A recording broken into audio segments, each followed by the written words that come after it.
I wanted to come up here very briefly to talk about the importance of knowing who you are, standing firm in that, and not letting people run over you. So, the benefits of knowing who you are as a person are: you minimize the opportunity for people to define who you are and utilize that for whatever benefit they can utilize it.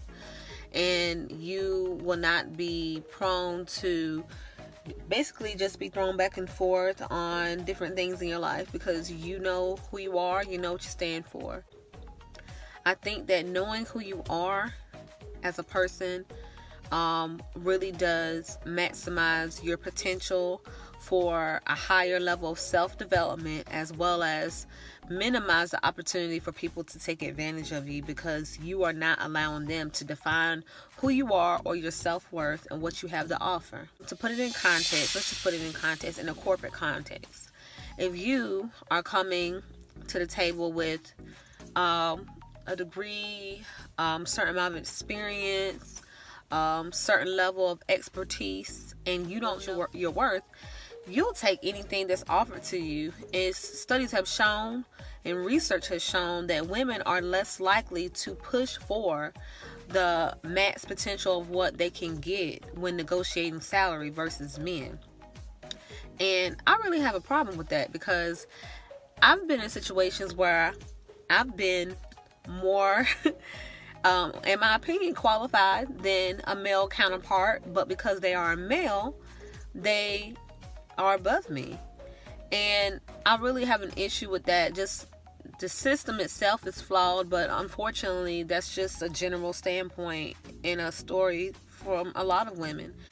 Not knowing who you are really leaves you open for missed opportunity. If you know who you are and you stand in that, people can tell. And if you walk in your purpose, people can see that. And it's almost, I don't want to say, a light, but it's kind of like a vibe or aura that you give off. Some people will like that. Some people will not like that. It really just depends on who you're dealing with, the spaces that you're occupying. But what I've noticed is that I personally am a different person today than who I was 6 months ago, or even a month ago. If you know who you are, you won't take just anything. And you will advocate for yourself. As a social worker, we're trying to advocate for other people, and you advocate for yourself.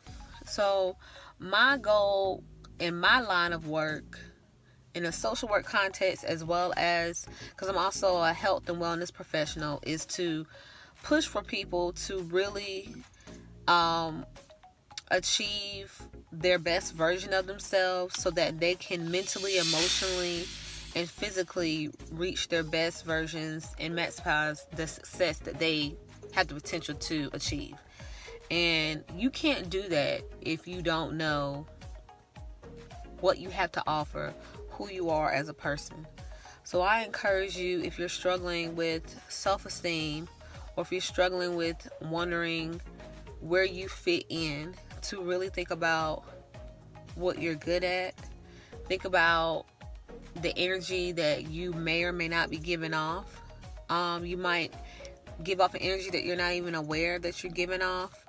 I encourage you to think about, past experiences from an objective point of view. And if you need help with being able to do that, you can talk to a professional who can help you to kind of process that, or you could talk to somebody who's an objective person, not necessarily a family member. I mean, it could be a family member, but they might be a little biased towards the situation.